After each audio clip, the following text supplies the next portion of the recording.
श्री कृष्णा श्री कृष्णा श्री कृष्णा श्री कृष्णा। गुरुर्ब्रह्मा गुरुर्विष्णु गुरुर्देवो महेश्वरः गुरु साक्षात् परं ब्रह्म तस्मै श्री गुरवे नमः। तस्मै श्री गुरवे नमः। तस्मै श्री गुरवे नमः। श्वेताश्वतर उपनिषद के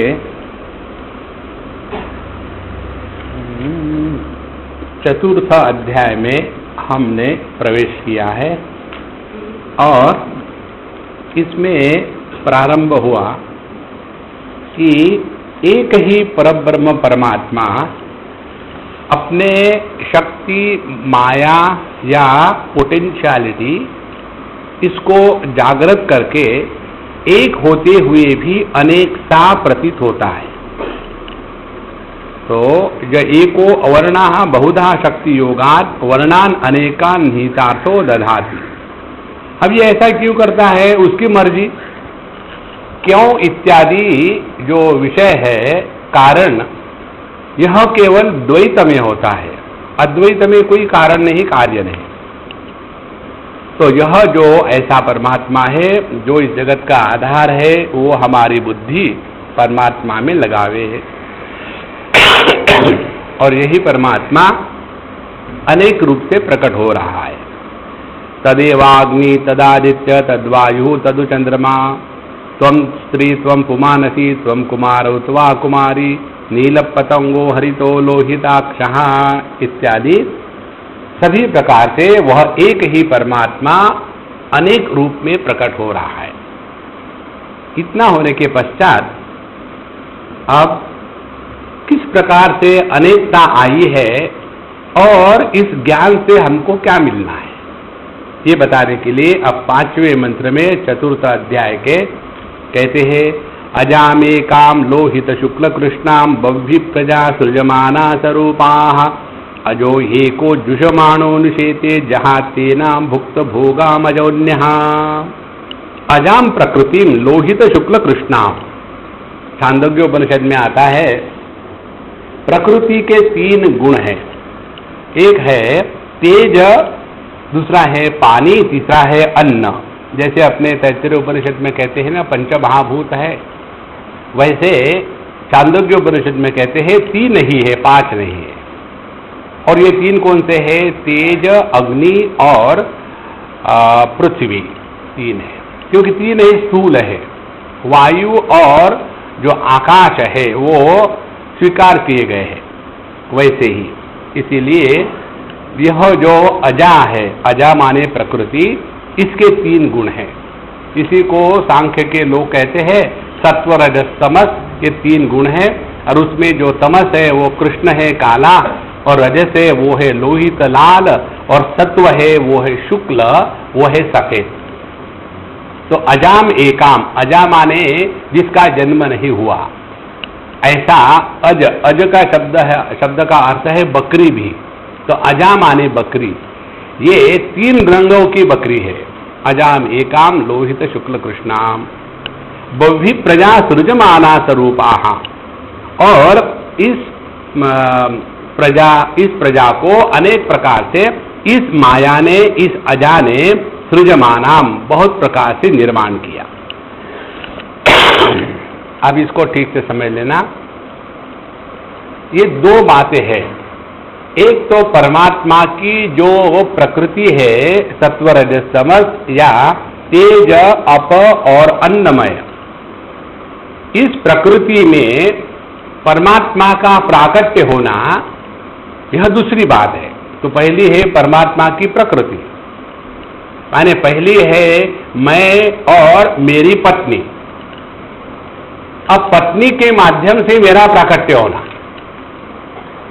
तो पत्नी के माध्यम से मेरा प्राकट्य होगा तो क्या होगा? पत्नी की जो परिच्छिन्नता है वो मुझ पर अध्यारोपित होगी, और उसके बाद मैं आदमी के जैसा नहीं रहूंगा। देखो उसके बाद मैं पति के रूप में रहूंगा। इसी प्रकार से परब्रह्म परमात्मा और उसकी यह त्रिगुणात्मिका प्रकृति, अब ये त्रिगुणात्मिका प्रकृति जब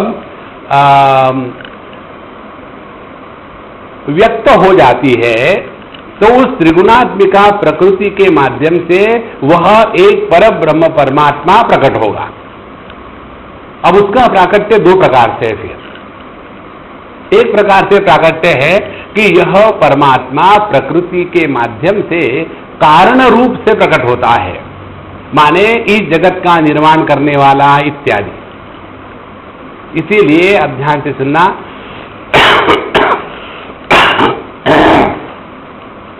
भागवत में कथा आती है, ब्रह्मा जी को भ्रम हुआ कि भगवान कृष्ण ये सब क्या कर रहे हैं, मेरे नियमों के अनुसार नहीं चल रहे, तो उन्होंने सबको छिपा दिया। तो भगवान ने सभी के सभी रूप धारण कर लिए और ब्रह्मा जी के मोह को दूर किया। अब इसमें हमको ये समझना है, ब्रह्मा जी पंचमहाभूतों को लेकर के सृष्टि बना सकते हैं, लेकिन पंचमहाभूतों को बनाने की क्षमता ब्रह्मा जी में नहीं है। देखो, माने परब्रह्म परमात्मा और उसकी जो प्रकृति है त्रिगुणात्मिका, इस त्रिगुणात्मिका प्रकृति को निर्माण करने की शक्ति ब्रह्मा विष्णु महेश इनमें नहीं है। फिर वही परमात्मा जब इस प्रकृति के रजोगुण को स्वीकार करता है तब उसी परमात्मा को ब्रह्मा जी कहते हैं।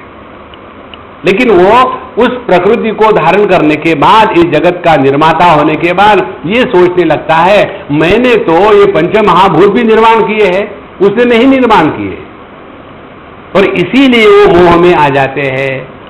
इसीलिए यह जो परब्रह्म परमात्मा है अपने प्रकृति को लेकर के दो प्रकार से व्यक्त होते हैं, एक तो जगत का निर्माण करने वाले के रूप में, और दूसरा इस जगत को निर्माण करने के बाद इस जगत में जो भिन्न भिन्न देह बनते हैं प्राणियों के, उसमें भी वही परमात्मा प्रकट हो रहे हैं। देखो, तो पहले में क्या हुआ कि यह जो कारण स्थिति है जिसमें परब्रह्म परमात्मा इस प्रकृति को साथ में रख करके जगत के भिन्न भिन्न प्राणियों की निर्मिति करते हैं, उनको रखते हैं, उनका संहार करते हैं ब्रह्मा विष्णु महेश के रूप में। अब दूसरी बात है कि यह जो भिन्न देह निर्माण होते हैं उन देह में भी वही परब्रह्म परमात्मा अभिव्यक्त हो रहे हैं। तो जो परमात्मा की अभिव्यक्ति ब्रह्मा विष्णु महेश के रूप में है वह कारण स्थिति है, और जो परब्रह्म परमात्मा की अभिव्यक्ति प्रत्येक देह में जीव के रूप में है वह कार्यात्मक स्थिति है। देखो, तो अजामेकाम लोहित शुक्ल कृष्णाम बहुविध प्रजा सृजमानाम स्वरूपा। अब उसके बाद अजहा एकहा जुषमाना अनुशेते, आगे कहते हैं एक अज है, अज माने जिसका जन्म नहीं हुआ। किसका जन्म नहीं हुआ? जीव का जन्म नहीं हुआ है। देखो, किसी भी लहर का जन्म आदि नहीं होता। क्यों नहीं होता? क्योंकि क्या वह लहर अपने अभाव से प्रकट हो गई है? नहीं, अभाव से तो कुछ भी प्रकट नहीं होता। तो फिर उस लहर की स्थिति क्या थी? लहर की स्थिति थी कि वह अव्यक्त थी, अभाव में नहीं थी। अव्यक्त माने अनमैनिफेस्ट। देखो, तो यह जो जीव है यह अज है, इसका भी कोई जन्म नहीं। अजो ही एकहा विज्ञानात्मा आदि काम कर अनादि काम कर्म विनाशितः। और ये जीव क्या है? यह अविद्या के कारण अनेक प्रकार के इच्छाओं के प्रभाव में आकर के कर्म के चक्कर में फंसा हुआ है, उसको कहते हैं जीव। तो अजो हे का विज्ञानात्मा अनादि काम कर्म विनाशितः स्वयं आत्मानं मन्यमानः जुषमानः सेवमानः अनुशेते भजते। और फिर अपने को जीव ही मान करके इस जगत में सुख दुख के भोगों में फंसा हुआ है। अब देखो पूरी कहानी क्या हो गई। परब्रह्म परमात्मा, उसकी अनादि शक्ति, उस अनादि शक्ति का परमात्मा पर कोई प्रभाव नहीं। जैसे शुगर केन को डायबिटीज नहीं होता, उसी प्रकार से इस परमात्मा पर उसके शक्ति का कोई प्रभाव नहीं। अब इस शक्ति को धारण करके, माने सत्व रजस तमस, इन 3 प्रकार के प्रकृति को धारण करके वही परमात्मा अब क्या करता है, वो अपने को मानो ब्रह्मा विष्णु महेश के रूप में प्रकट कर रहा है। अब ध्यान से सुनना, इस परमात्मा में परमात्मा के सिवा कुछ भी नहीं है, एकमेवाद्वितीय। अब इसकी जो शक्ति है, इस शक्ति का प्रभाव किस पर होगा? दूसरा कुछ है ही नहीं। जैसे अग्नि के साथ दूसरी कोई वस्तु रखो ही नहीं तो किसको जलाएगा? तो यदि एकमेवाद्वितीय परब्रह्म परमात्मा है और उसकी यह जो अनादि शक्ति है, इस शक्ति का प्रभाव किस पर होगा? उस पर तो हो नहीं सकता। परमात्मा पर अपने शक्ति का प्रभाव नहीं होगा और दूसरा कोई है ही नहीं, तो आगे न गड़बड़। अब इसको ऐसा समझो, पानी की जो क्षमता है समुद्र के रूप में रहने की, और पानी की जो क्षमता है लहरों के रूप में प्रकट होने की, इस क्षमता का प्रभाव पानी पर नहीं होगा। लेकिन पानी में पानी के सिवा दूसरा कुछ है ही नहीं, तो इसका प्रभाव किस पर होगा? पानी पर होगा। तो कैसे होगा? पानी समुद्र के रूप में रहते हुए भी उसमें डूबता नहीं, और पानी लहर के रूप में रहते हुए भी टूटता नहीं।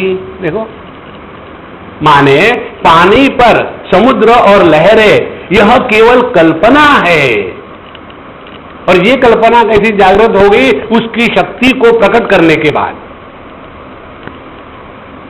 इसी प्रकार से एक ही परब्रह्म परमात्मा अपने प्रकृति को प्रकट करता है, तो उसको ब्रह्मा विष्णु महेश कहेंगे, और उसी परमात्मा को जो वो भिन्न भिन्न देह से अभिव्यक्त हो रहा है तो उसको जीव कहेंगे।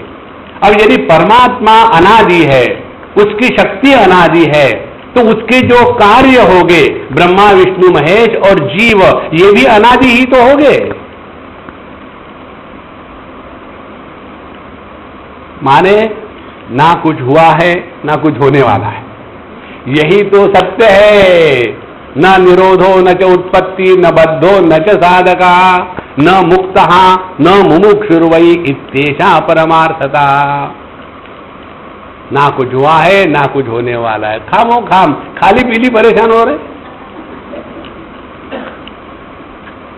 देखो, मुझे एक ईमेल आया, स्वामी जी हम लोगों का डाइवोर्स का हो गया फाइनलाइज, अब ये जो है हमारे लड़की की कस्टडी रखना चाहते अपने साथ, मुझे नहीं देना चाहते।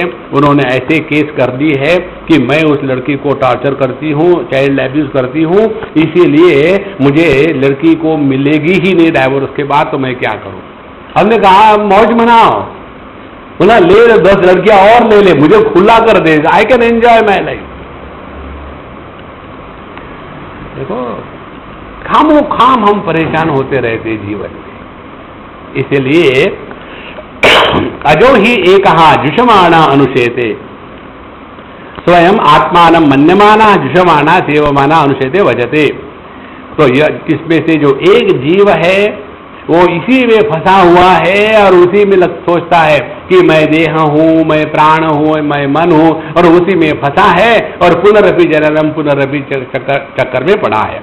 और दूसरा, अन्य आचार्य उपदेश प्रकाश अवसादित अविद्या अंधकार जहाती त्यजती। और दूसरे प्रकार के जो जीव है वो कौन है? जो आचार्य के पास जाते हैं, शास्त्र का अध्ययन करते हैं और अपनी बेवकूफी को पहचानते हैं। देखो, इसीलिए जो हमारे सिद्धांत है ना, बड़े सिंपल है। जो बेवकूफ होता है वो दुखी होता है, जो महा अहंकारी होता है वो दुखी होता है। परमात्मा में अहंकार है ही नहीं तो वो मस्त है। देखो, अच्छा, तो ये दो का जहाती एनाम भुक्त भोगम भोगम अजहा अन्यहा, जो दूसरा है वो जहाती, इसका त्याग कर देता है। तो ये दो जीवों की कहानी ऐसा एक प्रकार से इसका वर्णन इस भाष्य में किया है। इसको हम दूसरे प्रकार से भी देख सकते हैं। एक जो है सुख दुख का अनुभव करने वाला जीव जिसका जन्म इत्यादि नहीं है, और दूसरा है ईश्वर जो इस खेल को चला रहा है लेकिन इसके द्वारा प्रभावित नहीं होता। उसको मालूम है कि ये केवल खेल मात्र है, सत्य कुछ नहीं है। अब ये दो जो है इनका वर्णन अगले मंत्र में आता है। द्वा सुपर्णा सयुजा सखाया समानम वृक्षम परिशस्व जाते तयो अन्यहा पिप्पलम स्वादुमत्ति अनश्नन अन्यहा अभिचाकशीति। द्वा सुपर्णा, परमात्मा विज्ञान परमात्मानौ, यह जो जीवात्मा और परमात्मा है दो है। सुपर्णा शोभन पत्तनौ शोभन गमनौ सुपर्णो पक्षीवत सामान्य द्वा सुपर्णा, ये दो एक जैसे हैं और उनके दो पंख है, बड़े सुंदर है, और इसी के द्वारा वो आगे चलते हैं। सयुजा, हमेशा साथ साथ रहने वाले हैं। जीव और ईश्वर कभी भी अलग नहीं रह सकते। जैसे कृष्णार्जुन, कृष्ण का नाम लिया तो अर्जुन आ गया। इसी प्रकार से जीव और ईश्वर हमेशा साथ है। तो समानम वृक्षम परिशस्व जाते, और दोनों के दोनों एक ही वृक्ष पर बैठे हुए हैं। वृक्ष कौन सा है? वृक्षम इव उच्छेदन सामान्यात वृक्षवत शरीरम परिशस्व जाते परिष्वक्तवन्तौ समाश्रितौ एतावन्तौ। तो दोनों एक ही वृक्ष माने देह पर बैठे हैं और एक दूसरों को पकड़ के बैठे हुए हैं। जीव भी है और ईश्वर भी है। अच्छा, तयो अन्य अविद्या काम वासनाश्रय लिंग उपाधि विज्ञानात्मा पिप्पलम कर्मफलम सुख दुख लक्षण स्वादु अनेक विचित्र वेदना स्वाद स्वरूपम इति उपभुंक्ते अविवेकतः। अब उसमें से एक जो पक्षी है जिसको जीव कहते हैं, वो जीव इस पेड़ में आने वाले जो भिन्न भिन्न फल है, इन फलों को चखता है। कभी मीठा फल मिला तो हा हा, और कड़वा मिला तो हु हु। इस प्रकार से अपने जीवन के जो कर्म फल है उसको हमेशा चखता रहता है।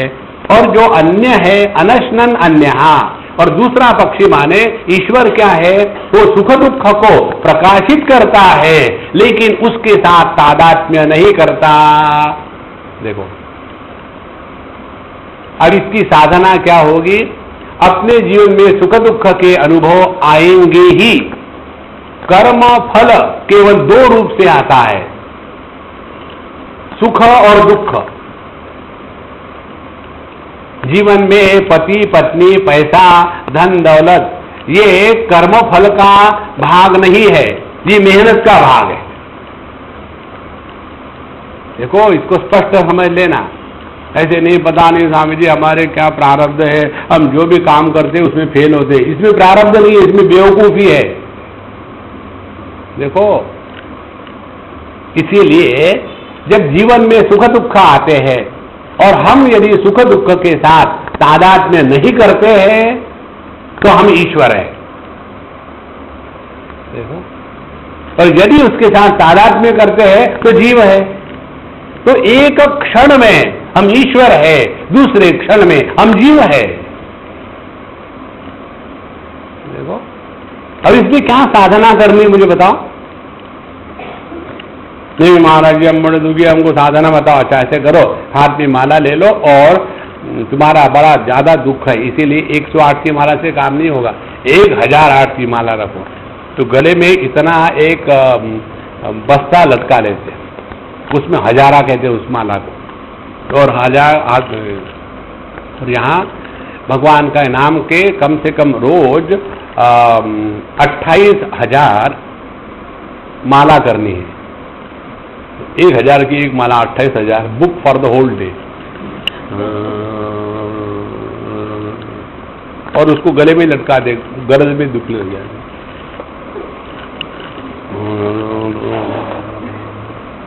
अब ये करने से क्या होगा, बाकी के दुख डिलीट हो गए, नए दुख आ गए।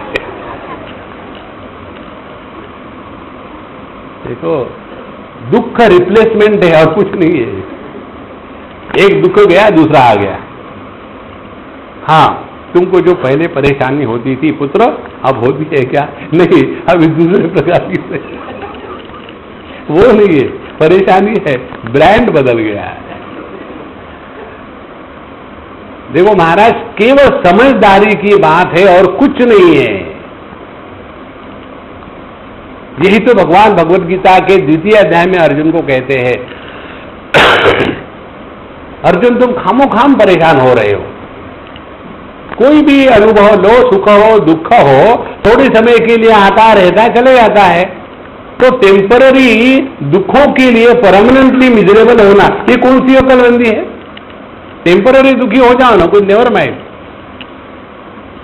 दुख कर लो, रो लो, धो लो, फिर नहा धो करके आ जाओ। हाँ, फिर चलो अब चाय खा पीते हैं, बस ओवर। नहीं, उसी को लेके जाएंगे और सबको बांटेंगे, वो मत करना। इसीलिए अविवेकतः एक जो जीव है, कर्म के फल जो सुख दुख है उसके साथ तादात्म्य करके अनेक प्रकार से दुखी होता है। और अनश्नन अन्यः नित्य शुद्ध बुद्ध मुक्त स्वभाव परमेश्वर अभिचाकर्षति सर्वमपि पश्यन् आस्ते। अब देखो, एक लड़की है, उस लड़की को 2 लोगों ने देखा। एक ने देखा और आगे चल पड़ा, दूसरे ने देखा रुक गया। अब इसके लिए कौन जिम्मेदार है? वो लड़की जिम्मेदार है कि आंखें जिम्मेदार है कि इसकी बेवकूफी जिम्मेदार है?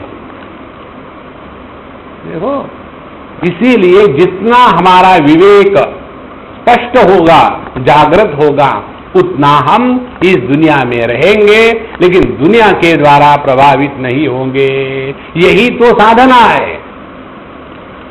अच्छा, समाने वृक्षे पुरुषो निमग्नः अनीशया शोचति मुह्यमानः जुष्टं यदा पश्यति अन्यमीशम् अस्य महिमानमिति वीतशोकः।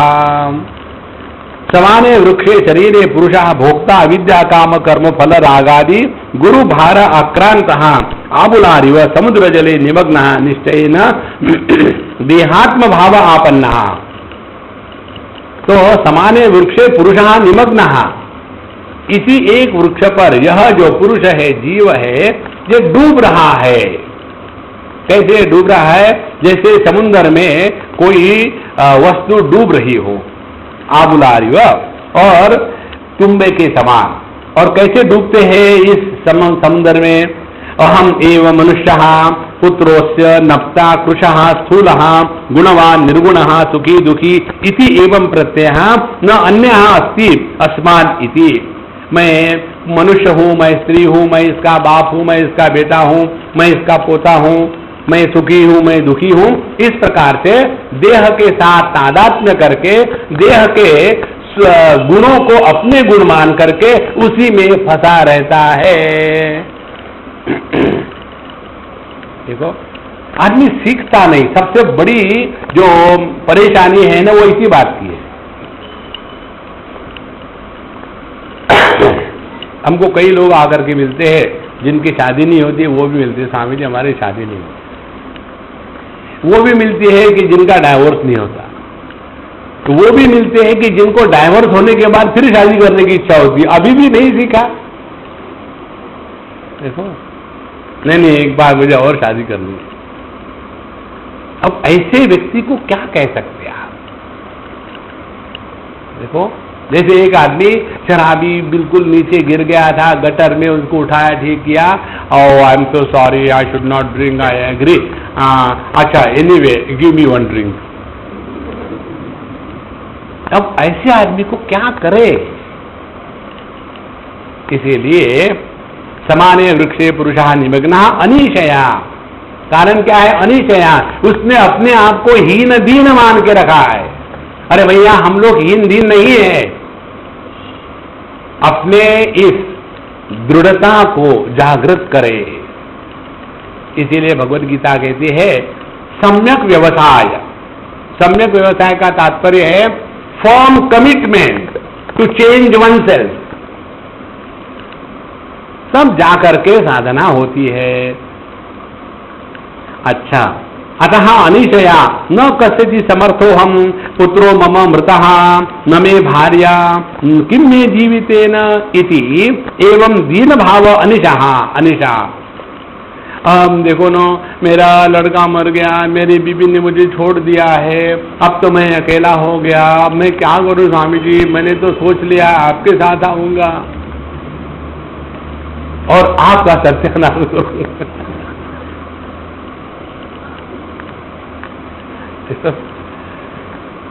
यही एक कारण है मैं किसी को अपने साथ नहीं रखता, कभी नहीं। एक हमें द्वितीय नेह नारासी की। हम हमारे साथ यूजलेस चीज कैमरा इसको रखते हैं, इसको लेकर हम परेशान होते हैं, कहीं गिर न जाए, कोई इसको ठीक से इस्तेमाल न करे, कोई चुरा न लेवे। अब इस छोटे से वस्तु को लेकर के इतना परेशान होते, बीवी को देखे दुखी होगा कोई। इसीलिए महाराज इस जगत में अकेले रहो और मस्त रहो। अच्छा महाराज, तो तया शोचती संतप्यते मुह्यमानः अनेक अनर्थ प्रकार ही अविवेकतया विचित्रता आपद्यमानः। और अनेक प्रकार से विचित्रता के कारण उसी में मोहग्रस्त होकर के उसी में अविवेक के कारण दुखी रहता है।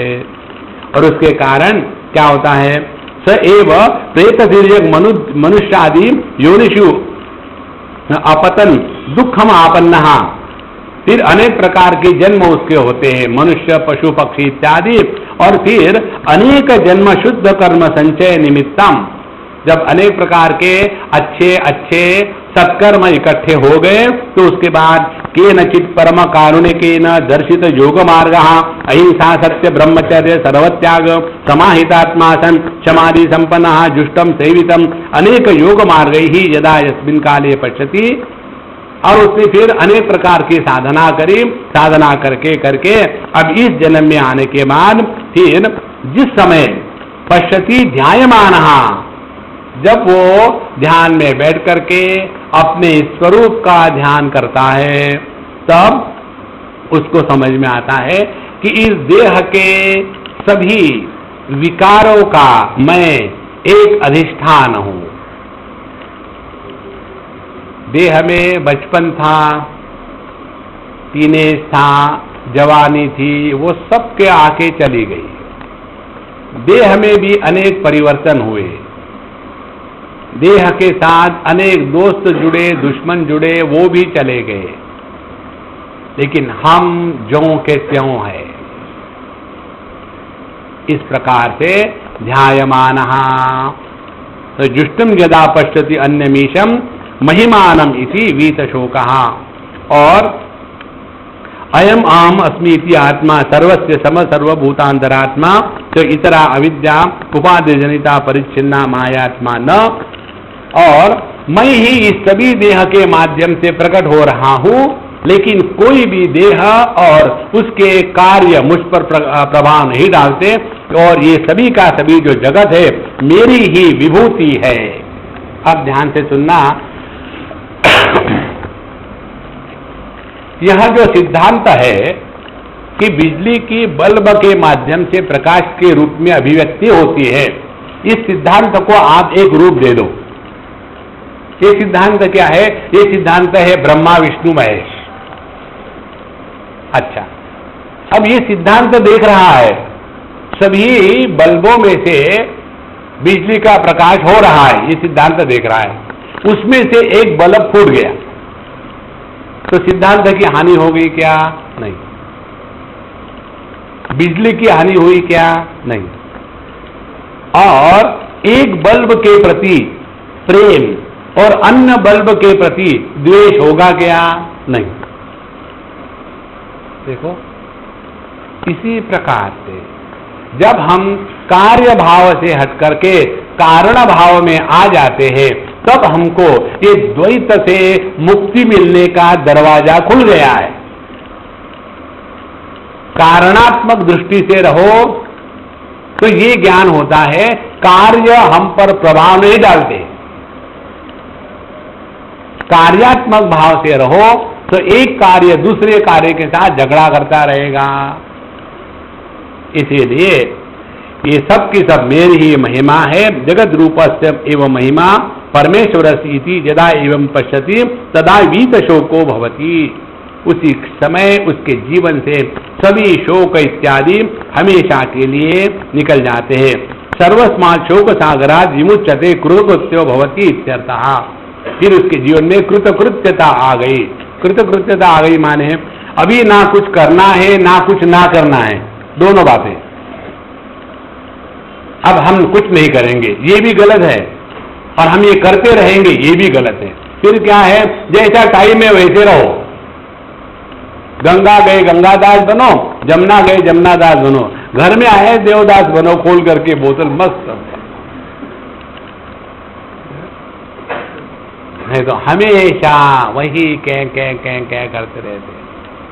देखो भैया, इसका अभ्यास करो। यह अभ्यास हमने कई साल किया है, इसके द्वारा हमको बहुत शांति मिली है। कौन सा अभ्यास है? अभ्यास ये है कि नित्य निरंतर वर्तमान में रहना है। पुरानी बातों को हमेशा के लिए दफना दो। भविष्य को लेकर के जो समस्या नहीं है उसको हल करने का प्रयत्न मत करो, क्योंकि भविष्य की कौन सी समस्या मालूम थोड़ी है। नहीं, लेकिन समझो मैं मर गया तो सिनेमा खत्म हो जाएगा। मेरी बीवी का क्या होगा, उसको पूछो, शी इज वेटिंग।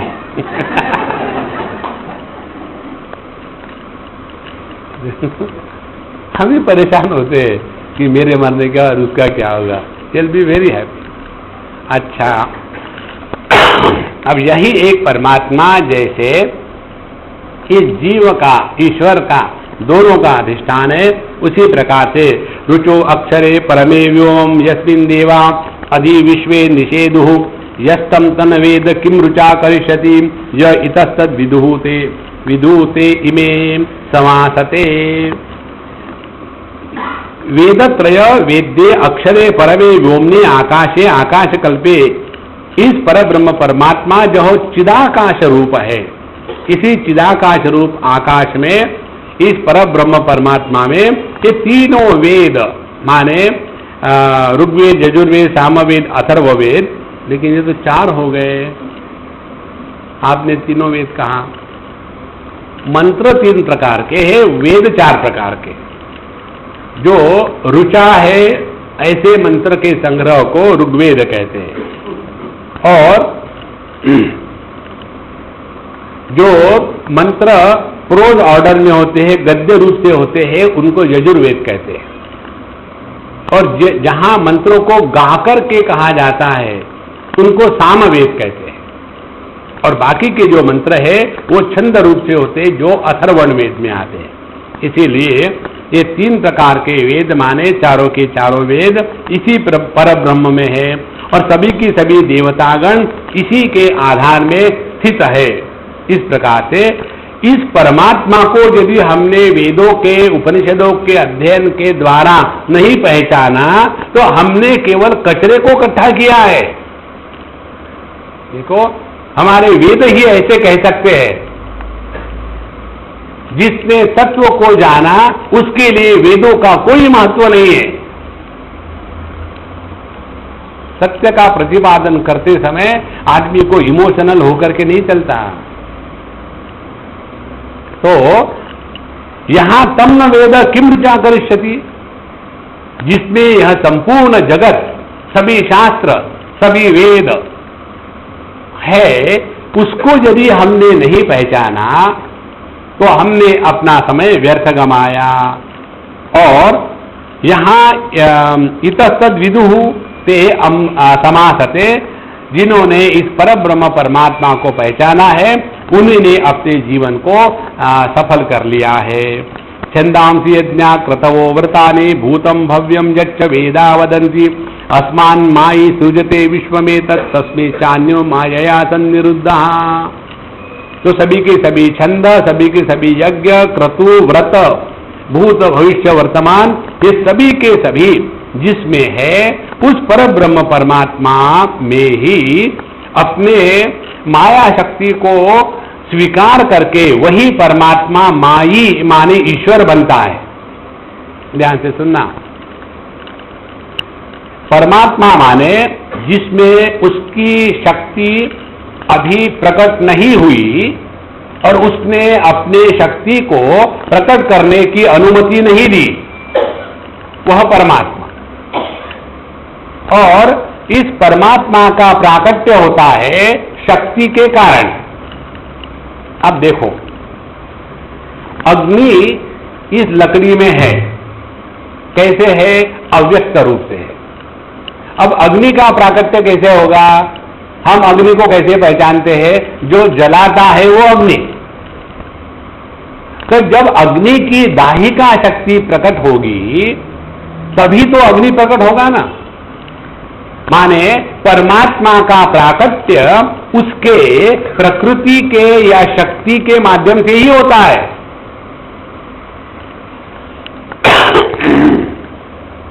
हमारे अमृतानुभव में संत ज्ञानेश्वर महाराज प्रथम अध्याय में लिखते हैं शिव शक्ति समावेश, बड़ी अलंकारिक प्यार की भाषा लिखते हैं। एक बार पार्वती जी ने देखा, शक्ति ने देखा कि मेरा जो पति है बिल्कुल निर्गुण निराकार निरूप, कैसे के कैसे ही है, स्मार्ट नहीं है। उसने सोचा इसके लिए मैं जरा ठीक से कपड़े कुपड़े बनाऊं, सब जरा दिखने के लिए पात्र ठीक लगेंगे।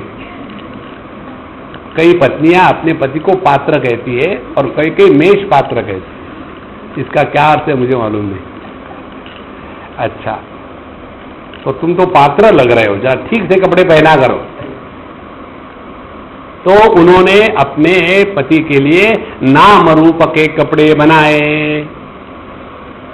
और नाम रूप के कपड़े बनाने के बाद अब ये जरा इनके पति देव जरा ठीक ठाक लगने लगे और फिर दोनों ने मिलकर के यह जगत रूपी एक अपत्य को निर्माण किया। और इसीलिए शिव शक्ति इस जगत के आदि माता पिता है। देखो, इसीलिए अपने भिन्न भिन्न इसमें जो चित्र आते हैं, शिव जी जब ध्यान में अकेले बैठते हैं ना, तो उनके अगल बगल में कहीं भी पार्वती आपको नहीं दिखेगी। शिव जी ध्यान में अकेले होते हैं। जब परब्रह्म परमात्मा प्रकट होता है तब सभी द्वैत अनेकता शांत हो जाती है। इसीलिए आप किसी भी शिव मंदिर में चले जाओ तो दो प्रकार के होते हैं। एक तो सामने गड्ढे के अंदर में शिवलिंग होता है जो नाम रूप रहित परमात्मा तत्व है, और उसी को जरा ऊपर देखो तो वहां शिव जी होंगे और उनकी पत्नी होगी और वहां गणेश जी बैठे होंगे और षण्मुखानंद महाराज होंगे और सभी का सभी परिवार आ गया। देखो, तो यह जो परब्रह्म परमात्मा है यही अपने शक्ति को जागृत करके मायावी बनता है और यह संपूर्ण जगत का निर्माण करता है। और अन्यहा मायया सन्निरुद्धः, और इसी द्वैत के संसार में वही परमात्मा एक भिन्न भिन्न देह के साथ तादात्म्य करके जीव बन करके अपने आप को सन्निरुद्धः, अपने आप को बंधन में आ गया है ऐसा समझ करके सुख दुख के चक्कर में फंसा रहता है। और इसीलिए इस 10वें मंत्र में बताते हैं मायां तु प्रकृतिम विद्यात् मायिनं तु महेश्वरम तस्य अवयवभूतैस्तु व्याप्तम सर्वमिदं जगत। तो ये जगत में दो बातें हैं, एक तो है माया या प्रकृति और दूसरी है मायिन मायिन माने जिसने माया को धारण किया है, और ये कैसा है? महेश्वर है। महेश्वर है माने इससे बढ़कर क्या और कोई नहीं है। तो एक ही परब्रह्म परमात्मा जब अपने माया शक्ति को धारण करता है तब उसको मायिन कहेंगे, और उसकी जो शक्ति है प्रकट हो गई तो संसार निर्माण हो गया, और शक्ति को यदि प्रकट नहीं रखा तो यह सब संसार लय को प्राप्त हो गया। तो तस्य अवयभूत ही व्याप्तम इदम सर्वम जगत, और उसी के द्वारा यह जो कार्य करणात्मक जगत है, कार्य माने देह, करण माने इंद्रिय संग, इनके द्वारा जितने भी अच्छे बुरे अनुभव आते हैं, इन सब में केवल यही दो बातें हैं, एक परब्रह्म परमात्मा और दूसरी इसकी जो अनंत शक्ति है। तो यह अनंत शक्ति होते हुए भी परमात्मा में द्वैत नहीं है। ठीक से समझ लेना इसको, ये बड़ा सूक्ष्म विषय है। परमात्मा एकमेवाद्वितीय है, उसकी अनंत माया शक्ति है, फिर दो हो गए ना? नहीं हो गए दो। ऐसा क्यों? ऐसा ही होता है। देखो कारण क्या है? क्या ये परमात्मा की माया शक्ति परमात्मा से अलग हो करके स्वतंत्र उसका अस्तित्व है क्या? नहीं। यदि उसका अस्तित्व स्वतंत्र नहीं है तो ये अलग कहां है? माने इस शक्ति के कारण परमात्मा में द्वैत निर्माण नहीं होता। इसी को लेकर के सांख्य शास्त्र, योग शास्त्र और वेदांत में फर्क है। सांख्य और योग कहते हैं पुरुष और प्रकृति अलग अलग है और एक दूसरे से एकदम इंडिपेंडेंट है। यह बात हमारे वेदांत में स्वीकार नहीं है। इसीलिए वहां पुरुष के मोक्ष की बात होती है कि मेरा मोक्ष होगा या मैं बंधन में हूं। यहां मैं का मोक्ष नहीं होता, मैं से छुटकारा हो जाता है। अच्छा आगे ये बताते हैं कि जो इस प्रकार से परमात्मा को उसके शक्ति सहित पहचान लेता है वही इस जगत से मुक्त हो जाता है। यो देवानां प्रभवोश्चोद्भवश्च विश्वाधिपो रुद्रो महर्षि हिरण्यगर्भं पश्यते जायमानं तनो बुद्ध्या शुभया संयुनक्तु।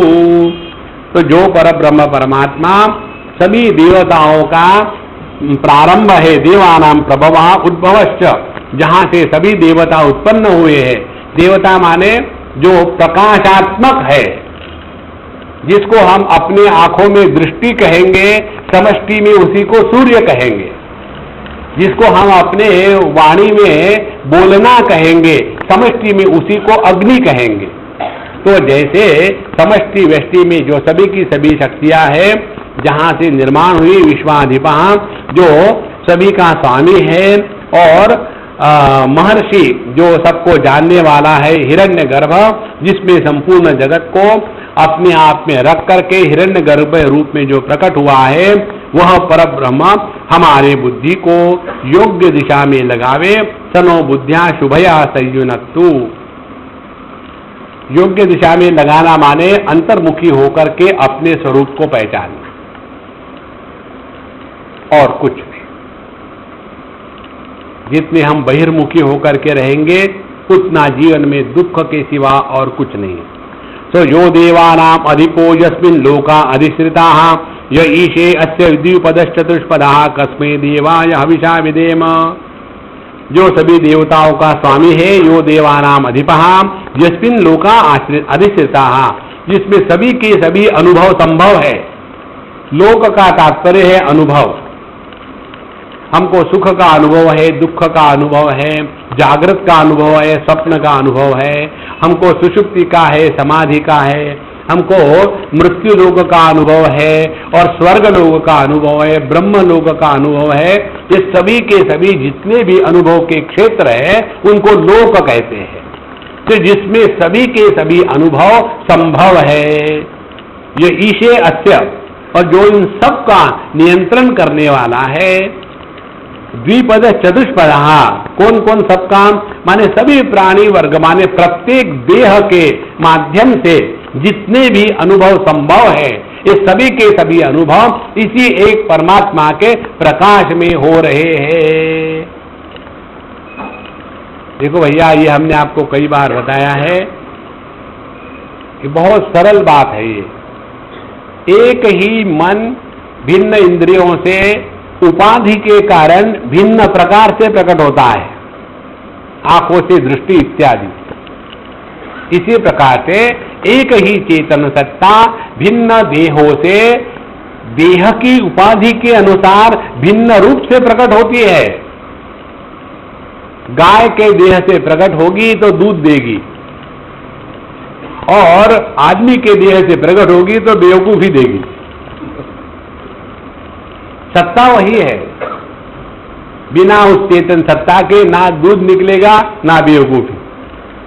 इसीलिए यदि हमारा ध्यान इस एक चेतन सत्ता पर रहेगा तो उसकी जितनी अभिव्यक्ति है उस अभिव्यक्ति को अपने उपयोग के अनुसार प्रयोग कर लो, बाकी को छोड़ दो। ये कोई आवश्यकता नहीं कि सबसे प्यार करें। देखो, नहीं मुझे सांप से प्यार करना है क्योंकि मेरे मन से घृणा निकालनी, कोई जरूरत नहीं, जाने दो ना उसको, क्यों परेशान हो रहे। देखो, प्रेम को भी ठीक से समझ लेना। प्रेम का तात्पर्य ये नहीं कि सबके जाकर के गले लगो। हाँ, प्रेम का तात्पर्य ये है कि अपने मन को शांत रखो। जिसके कारण हमारा मन शांत रहता है वो हमारे लिए अनुकूल है, मन के लिए। जिसके कारण हमारा मन शांत नहीं रहता, हमारे मन में उसकी एलर्जी है। अब एलर्जी के साथ क्या झगड़ा करोगे? देखो, जैसे हमको चावल की एलर्जी है तो हमको झगड़ा करना है क्या? पूरे दुनिया से चावल को हटा दो, कोई जरूरत नहीं, तुम मत खाओ, आंखें बंद कर लो, जीवन सहज बनेगा। नहीं तो इसी में फंसे रहेंगे। तो यो द्विपद चतुष्पदा कस्मै देवाय हविषा विधेम। कस्मै माने आनंद रूपाय, क का तात्पर्य है आनंद। तो इस आनंद स्वरूप परमात्मा को हम अपने भिन्न भिन्न कर्मों के द्वारा उनकी पूजा करते हैं। सूक्ष्माति सूक्ष्मम कलिलस्य मध्ये विश्वस्य स्रष्टारम अनेक रूपम विश्वस्यैकं परिवेष्टितारं ज्ञात्वा शिवं शांतिमत्यंतमेति। जो इस संपूर्ण जगत में साक्षी रूप से स्थित है उसको पहचानने से ही परमाम शांति उपैति, हमको जीवन में परम शांति की उपलब्धि होती है। कौन? सूक्ष्माति सूक्ष्मम, जो अत्यंत सूक्ष्म है। जो जितना सूक्ष्म होता है उसमें उतने गुण कम होते हैं, ये नियम है। पृथ्वी सबसे स्थूल है तो इसमें 5 गुण है, शब्द स्पर्श रूप रस गंध। पानी पृथ्वी से सूक्ष्म है इसलिए उसमें 4 ही गुण है, शब्द स्पर्श रूप रस, गंध नहीं है। इसी प्रकार से आकाश में पहुंचेंगे तो केवल एक ही गुण है, शब्द। अब इस आकाश को ग्रहण करने वाला जो है मन, उसमें शब्द भी नहीं है। इसीलिए मन शब्द स्पर्श रूप रस गंध के परे है और इसीलिए सबको प्रकाशित कर सकता है, उसके द्वारा प्रभावित नहीं होता। अब इस मन को भी चेतना ज्ञान प्रदान करने वाला है, चेतना अस्तित्व। इसीलिए यह चेतन सत्ता इससे मन से भी सूक्ष्म है। माने सूक्ष्म का तात्पर्य हो गया जितना हम गुणों से परे चले जाएंगे और उस स्थिति में पहुंचेंगे जहां किसी गुणों का प्रभाव नहीं है, वह सूक्ष्माति सूक्ष्म कलिलस्य मध्य। कलिल माने कीचड़। कौन सा कीचड़ है? अविद्या काम कर्म, यही कीचड़ है।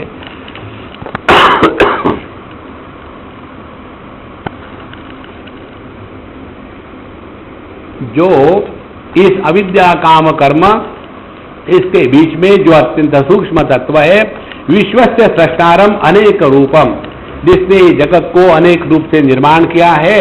विश्वस्यैकं परिवेष्टितारम, लेकिन संपूर्ण अनेकता को आधार देने वाला जो एक तत्व है, ज्ञात्वा शिवम शांतिम अत्यंतमेति। ऐसे शिव तत्व को जिसने पहचाना है उसी के जीवन में अत्यंत शांति। अत्यंत शांति माने इससे बढ़कर के और कोई शांति नहीं। हमारी शांति कौन सी है? पत्नी का नाम रख दिया मैक्सिमम। आ जाओ शांताबाई, बैठो, सर खाओ। देखो, एक तो ये शांति है। दूसरी शांति है, घर का नाम ठोक दिया, ओम शांति। घर में वहां हमेशा धर्म क्षेत्र कुरुक्षेत्र शुरू है। एक घर में हमको किसी ने पूछा था, स्वामी जी हमारे घर में हमेशा झगड़ा होता है, क्या कारण है? तो हमने कहा कि आप अपने घर का नाम बदल डालो। बोले हमने इसीलिए तो हम ओम शांति रखा है, वही बदल डालो। वहां लिखो ओम गड़बड़, सर एकदम शांति आ जाएगी। तो शांति का तात्पर्य अशांति का विरोधी नहीं। देखो, अत्यंत शांति का तात्पर्य है जो शांत अशांत में समान है, जिसको कहते हैं प्रशांति। शांति के द्वारा जिसमें वृद्धि नहीं होती, अशांति के द्वारा जिसमें कोई हानि नहीं होती, उसको कहते हैं प्रशांति।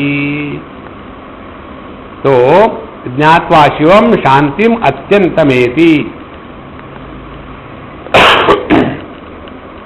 स एव काले भुवनस्य गोप्तां विश्वाधिपः सर्वभूतेषु गूढः यस्मिन् युक्तां ब्रह्मर्षयो देवताश्च तमेवं ज्ञात्वा मृत्युशः पाशात् छिनत्ति।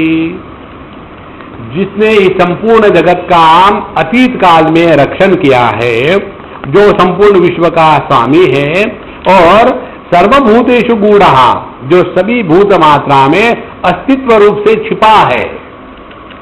अब देखो, ये पंचदशी के द्वितीय अध्याय में ये विषय आता है, बड़ा सुंदर। ये क्या है? क्लिप है, ये क्या है? माइक है, ये क्या है? पुस्तक है। तो हमने क्या किया?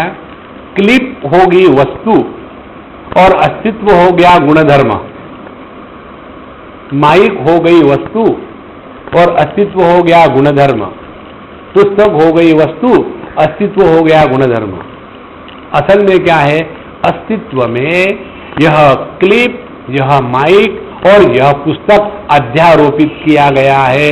ये जो उल्टा ज्ञान है ना, इसी को संसार कहते हैं।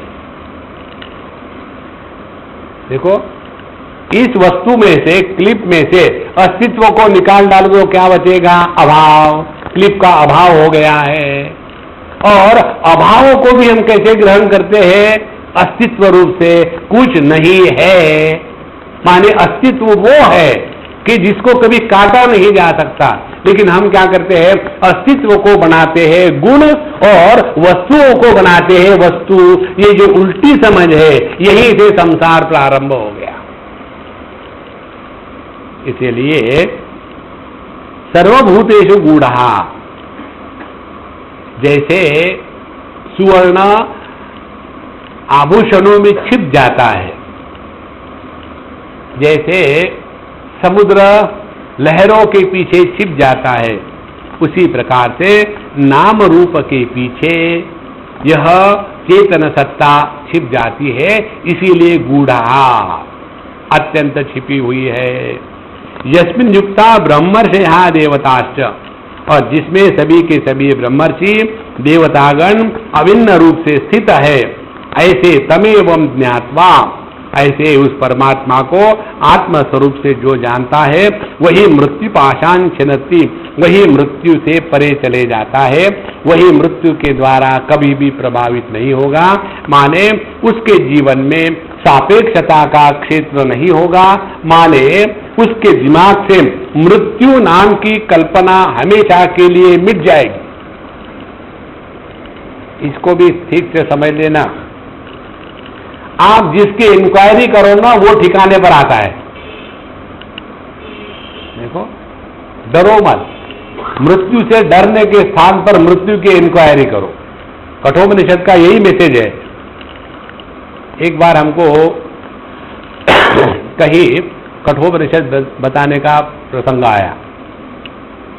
हमने पहले शुरू कर दिया, देखो हम लोग कठोपनिषद का अध्ययन करेंगे, पहले मैं आपको एक प्रश्न बोल देता हूं। वो प्रश्न यदि आपके मन में आया कठोपनिषद पढ़ने के बाद, तो आप उस कठोपनिषद का 108 बार अध्ययन करो। कौन सा प्रश्न? नचिकेता यमराज के पास कैसे गया, ये प्रश्न यदि पूछा 108 बार फिर अध्ययन करो। पूछता नहीं कोई, ठीक है, विचार कौन करेगा? सब फ्री में चाहिए, मेहनत नहीं करनी है। तो जहां हमने इस मृत्यु तत्व का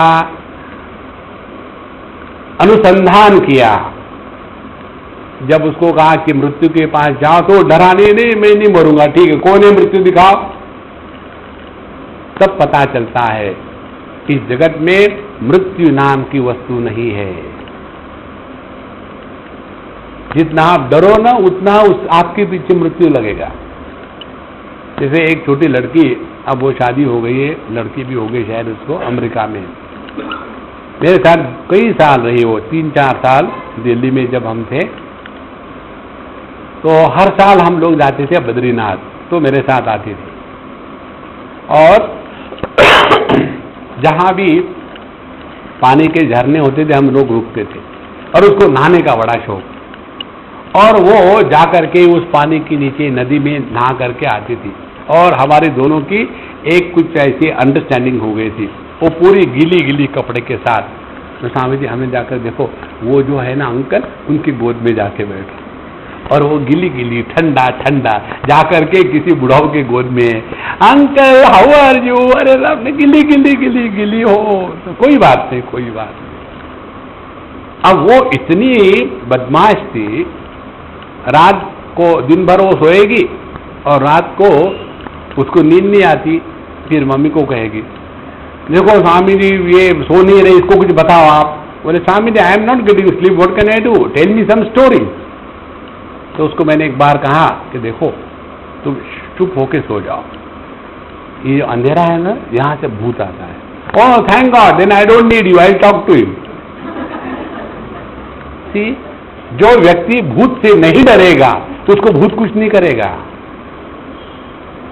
जहां हमारे मन में मृत्यु का भय है, वही आदमी भय के मारे मरता है, मृत्यु के मारे में नहीं मरता। इसीलिए यहां जो कहते हैं यह मृत्यु के परे चले जाता है, माने जीवन से मृत्यु का भय हमेशा के लिए निकल गया, और वैसे भी हमको मृत्यु असंभव है। आगे कहते हैं कि परस्य आत्यंतिक सूक्ष्म तत्वम आनंदम अतिशयत्वम च निर्दोषत्वम च जीवेषु अति सूक्ष्मतया स्वरूपेण अवस्थितत्वम सर्वस्य अपि सत्तादि प्रदत्तया व्यापित्वम तदेकत्व ज्ञानात् पाशहानिं च दर्शयति। यह जो परमात्मा तत्व है अत्यंत सूक्ष्म है, इसको जो पहचान लेता है उसी को जीवन में मृत्यु पाश से छुटकारा मिलता है। ये बताने के लिए कहते हैं घृतात् परम मंडमिवाति सूक्ष्मम ज्ञात्वा शिवम सर्वभूतेषु गूढ़म विश्वस्यैकं परिवेष्टितारम ज्ञात्वा देवम मुच्यते सर्वपाशैः। घृतात् परम मंडम इव अति सूक्ष्मम। आप आजकल तो पता नहीं लोग बनाते हैं कि नहीं, लेकिन यदि आप बटर को ले लो, अमूल बटर, और उसको धीरे धीरे कम आग पर गर्म करना शुरू कर दो, तो उसमें से पहले पानी निकल जाएगा, फिर बाकी के जितने भी वस्तुएं हैं वो सब निकल जाएगी, और धीरे धीरे उसका घी बनेगा। और घी बनने के बाद उसको यदि बिल्कुल डिस्टर्ब ना करके वैसे ही रख दो, तो घी तो पहले ही हल्का होता है, पानी पर तैरता है, लेकिन इस घी को भी यदि आप काफी समय तक रखो तो उसके ऊपर में एक स्कम जैसा आ जाता है, एक बड़ी थिन लेयर आती है। वो जो थिन लेयर होती है घी की, उसको यहां मंड कहा है, और वो घी का भी वो रस होता है। तो जो घी खाने में उस्ताद है वो इस चीज को बड़े चाव से खाते हैं। इसी प्रकार से घृतात् परम मंडम इव अति सूक्ष्मम। आप देखो, पहले घास घूस को गाय ने खाया, फिर उसका दूध निकाला, फिर दूध का दही बनाया, फिर उसको चर्निंग किया, फिर उसका बटर निकाला, फिर उसको गर्म किया, फिर उसको घी बनाया और घी को शांत रखा, फिर उसके ऊपर में जो अत्यंत सूक्ष्म लेयर आ गई, कितनी सूक्ष्म हो गई। इसी प्रकार से ये पूरी दुनिया, इसको पकड़ने वाले इंद्रिय, इंद्रियों के द्वारा मन में आने वाले विक्षेप, इन सब का त्याग करके अपने इस मन के विक्षेपों को भी जो प्रकाशित करने वाला एक चेतन तत्व है, वह हो गया सूक्ष्माति सूक्ष्म। विश्वस्य एकम परिवेष्टितारम, और यह सभी अनुभूतियों का एकमात्र आधार है। ऐसे देवम ज्ञात्वा, ऐसे प्रकाश स्वरूप पर ब्रह्म परमात्मा को ज्ञात्वा मुच्यते सर्वपाशै ही, सभी पाशों से मुक्त हो जाता है। घृणा, लज्जा, भयम, क्रोधम, राग, द्वेषम, कुल, शील इत्यादि 8 पाश होते हैं। इन 8 पाशों से जो मुक्त है वो शिव है, जो 8 पाशों से बंधा है उसको जीव कहते हैं। इस प्रकार से धीरे धीरे अपने आप को अत्यंत सूक्ष्मता में ले जाने की प्रक्रिया के द्वारा ही हम अपने स्वरूप को पहचान सकते हैं। कर्म हमारे जीवन का अत्यंत स्थूल भाग है। कर्म से दूसरा जो है वो है भोग, भोग से और सूक्ष्म जो है वो है उपासना, उपासना से सूक्ष्म है ध्यान, ध्यान से सूक्ष्म है समझ, और समझदारी से जो प्राप्त होता है वो सूक्ष्माति सूक्ष्म परब्रह्म परमात्मा। इसलिए एष देवो विश्वकर्मा महात्मा सदा जनानां हृदये सन्निविष्टः हृदा मनीषा मनसा विक्लुप्तः य एतद् विदुः अमृता ते भवन्ति। यह जो विश्वकर्मा सर्वव्यापी जो देव है, संपूर्ण जगत को निर्माण करने वाला, और सदा जनानाम हृदय सन्निविष्टः, और हरेक के हृदय में वो नित्य उपलब्ध है। देखो ये हम सबको मालूम है, लेकिन मालूम है ये मालूम नहीं। कैसे? जब भी हम किसी भगवान के सामने जाते हैं तो क्या करते हैं, वहां गए और बैठे, अरे भैया हाँ देखो ना जरा, क्या देखना है, अंदर देखेंगे। Without our knowledge we know the truth is within, not without. इसीलिए सदा जनानाम हृदय सन्निविष्टः हृदा मनीषा मनसा विक्लुप्तः, और जिसने इस संपूर्ण जगत को अपने आप में जो हरण कर लेता है, रुंग हरणे इति स्मरणात् हरति इति हृत्तेन हृदा न इति निषेध उपदेशेन। तो हृदा का तात्पर्य है कि ये नहीं ये नहीं ये नहीं, नेति नेति ऐसा करके करके जिसका त्याग नहीं हो सकता वहां हम पहुंच गए हैं। हृत माने हरण करना, किसका किसका हम त्याग कर सकते हैं? तो जगत का हो गया, देह का हो गया, इंद्रिय का हो गया, मन का हो गया, वृत्तियों का हो गया, बुद्धि का हो गया, मैं का हो गया। और जिसका त्याग नहीं होता ये कैसे होगा? मनीषा पुरुषार्थ अयम पुरुषार्थ अयम आत्मा इति विवेक बुद्धिया। तो उस प्रकार से धीरे धीरे अपने स्वरूप को पहचान करके यह एतद् विदुः, जिन्होंने इस प्रकार से विवेक के द्वारा अपने स्वरूप को पहचान लिया है, अमृताते भवन्ति, वही इस अमृतत्व को प्राप्त हो जाते हैं। इसीलिए ये जनाः साधन चतुष्टय संपन्नाः सन्यासिनः तत्वमस्यादि वाक्य प्रतिपाद्यैक रूपम अखंड एक रसम इति यावद् विदुः ब्रह्मास्मि इति अपरोक्षी कुरु ते यथोक्त ज्ञानिनः अमृतः भवन्ति अमरण धर्माणः पुनरावृत्तिं न आगच्छन्ति इत्यर्थः।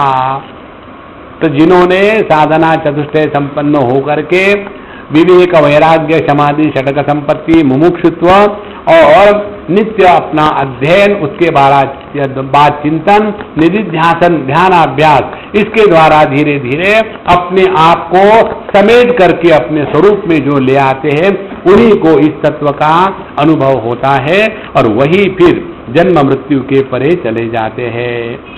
इसीलिए यदात्मस्तन्न दिवान रात्रि न सन्न चा शिव न केवल स केवल यद तदक्षरम सवितुर्वरेण्यम प्रज्ञा च तस्मात् प्रसुता पुराणी।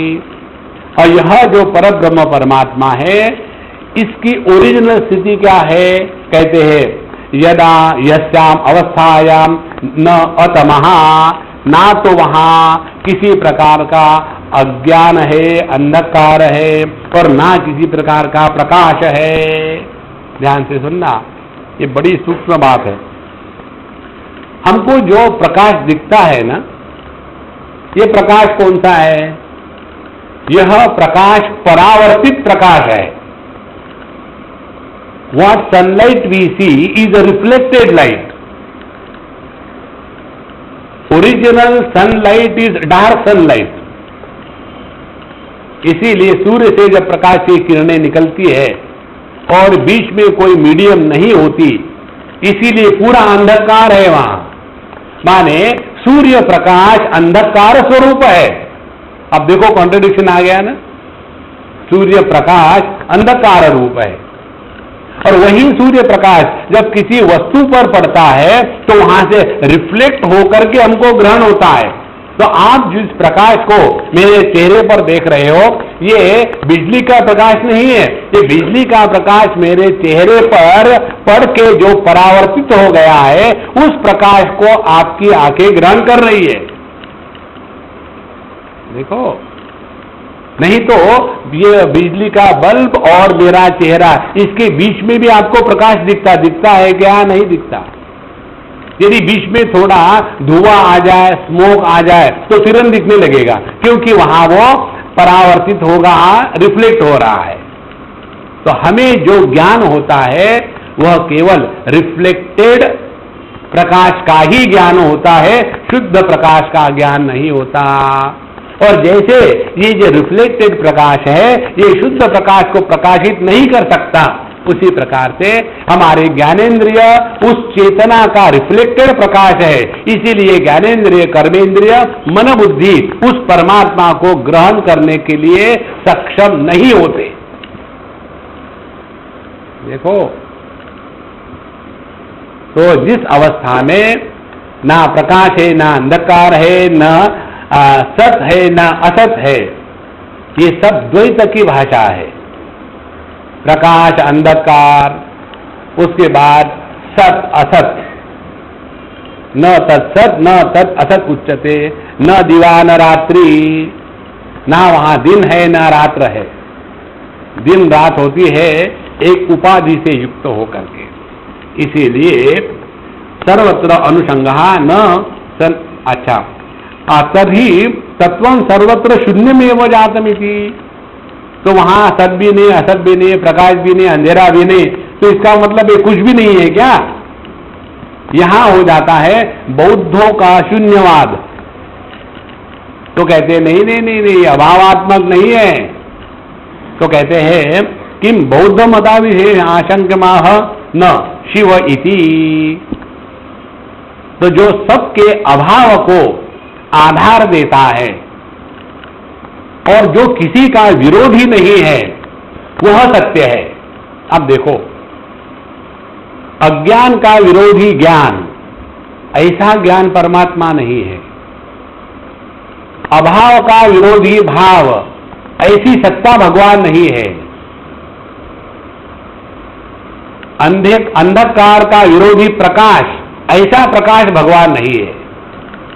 जो प्रकाश को भी प्रकाशित करता है और जो अंधकार को भी प्रकाशित करता है, अंधकार का विरोध नहीं करता। देखो, हमें जिस वस्तु का ज्ञान है, हमें हिंदी का ज्ञान है, तो हिंदी के ज्ञान को जो प्रकाशित कर रहा है। हमें अंग्रेजी का ज्ञान नहीं है, तो अंग्रेजी के अज्ञान को भी जो प्रकाशित कर रहा है, वह ज्ञान अज्ञान के परे है। और इसीलिए इसको ना तो ज्ञान कहा जाता है, ना तो अज्ञान कहा जाता है। इसीलिए इस एकमेवा द्वितीय शुद्ध परब्रह्म परमात्मा में ये द्वैत की कोई भी भाषा काम नहीं करती। देखो महाराज, इसीलिए मौनम व्याख्या प्रकटित पर ब्रह्म तत्वम युवानम। मौन ही इसकी योग्य परिभाषा है। आगे कहते हैं कूटस्थस्य ब्रह्मणः ऊर्ध्वादिषु दिक्षु केनापि अपि परिग्राह्यत्वम अद्वितीयत्वेन केन अपि अतुलित्वम कालदिगादि अवच्छिन्नम यशो रूपत्वम चाह। अब यह जो परब्रह्म परमात्मा है इसमें दिशा का भी कोई बंधन नहीं है। न ऊर्ध्वम न तिर्यंग न मध्ये परिजग्रभत न तस्य प्रतिमा अस्ति यस्य नाम महद्यशः। इस परब्रह्म परमात्मा में ऊपर नीचे दाहिने बाएं आगे पीछे इसका कोई मतलब नहीं है। देखो हम अपने को देख करके कहते हैं आगे पीछे दाहिने बाएं, आकाश की दृष्टि से देखो तो कहीं आगे नहीं कहीं पीछे नहीं। अनंत में यह आगे पीछे का कोई मतलब नहीं होता। इसी प्रकार से इसकी कोई प्रतिमा नहीं। प्रतिमा नहीं का तात्पर्य क्या है? इसके जैसा कोई नहीं है। प्रतिमा का तात्पर्य आइडल या विग्रह नहीं है। प्रतिमा माने जिसकी उपमा दी जा सके। इसीलिए बात को बताने के लिए कथा आती है पुराणों में कि ऐसे ऐसे प्रार्थना करी कि भगवान हमको आपके जैसा पुत्र मिले। भगवान ने कहा आई एम सॉरी, मेरे जैसा कोई है ही नहीं, तो मैं ही तुम्हारे पुत्र के रूप में आऊंगा। और फिर दशरथ जी और कौशल्या जी को उन्होंने भगवान के राम के रूप में पुत्र के रूप में दर्शन दिए, क्योंकि मेरे जैसा कोई नहीं, न तस्य प्रतिमा अस्ति यस्य नाम महद्यशः। और जिसका नाम महद्यशः माने जो शरीर परिपूर्ण है, संपूर्ण जगत जिसकी यश है, कीर्ति है, ऐसा यह परब्रह्म परमात्मा। न सदृशे तिष्ठति रूपमस्य न चक्षुषा पश्यति कश्चनेनम हृदा हृदिस्थं मनसा य एनम एवं विदुः अमृता ते भवन्ति। तो इस तत्व को जानने के लिए हमारे कर्मेंद्रिय ज्ञानेन्द्रिय इत्यादि कभी भी काम में नहीं आ सकते।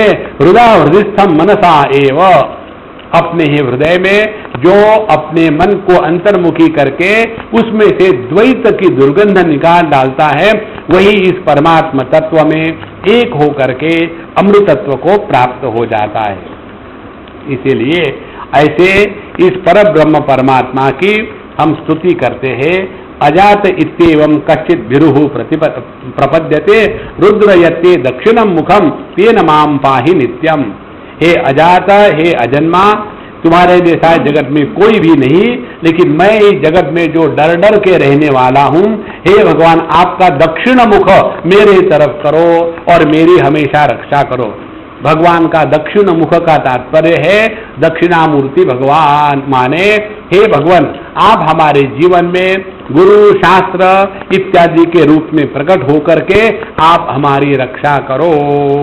मानस्तो के तने मानायुषी मानो गोषु मानो अश्वेशो दिशः वीरान्मा रुद्र भामितो वजीर हविष्मन्तः सदमित्वा हवामहे। ये दोनों मंत्र आते हैं रुद्री में कि हे भगवान आप गुस्सा होकर के हमारे पुत्र पौत्र आयु और हमारे गाय घोड़े इत्यादि इनको नहीं मारना, हमारे जो सेवक है उनकी भी आप रक्षा करना, उनका वध नहीं करना, क्योंकि हम आपकी अनेक प्रकार के हव्य सामग्री से आराधना करते हैं, पूजा करते हैं, इसीलिए आप हमको हमेशा संभाल के रखना। इस प्रकार से इस ज्ञान की प्रक्रिया में दो महत्व की बातें हैं। विचार का प्राधान्य, लेकिन विचार का ऐसा प्राधान्य होवे कि जिसमें विचारक निर्माण न होवे। विचारक यदि निर्माण हो गया तो पांडित्य, एरुडिशन, स्कॉलरशिप यही मुख्य होगा। इस पांडित्य, एरुडिशन, स्कॉलरशिप को हटाने के लिए फिर उन्होंने इस अध्याय के अंतिम में फिर भगवान से प्रार्थना करी है कि हे भगवान आप जब हमको मदद करोगे तभी हम अपने आप को मिटा पाएंगे। इस प्रकार से यह चतुर्थ प्रश्न भगवान के प्रार्थना से ही प्रारंभ हुआ और उनके प्रार्थना से ही समाप्त हुआ, और बीच में जितनी भी हमने विचार की प्रक्रिया करी है उसमें एक ही मूल सूत्र है, वो ये है कि जो सबका प्रकाशक है और किसी के भी द्वारा प्रभावित नहीं होता, इसको हमको केवल पहचानना मात्र है और कुछ नहीं करना। ओम पूर्णमदः पूर्णमिदं पूर्णात् पूर्णमुदच्यते पूर्णस्य पूर्णमादाय पूर्णमेवावशिष्यते। ओम शांति शांति शांति। हरि ओम। श्री गुरुभ्यो नमः। हरि ओम।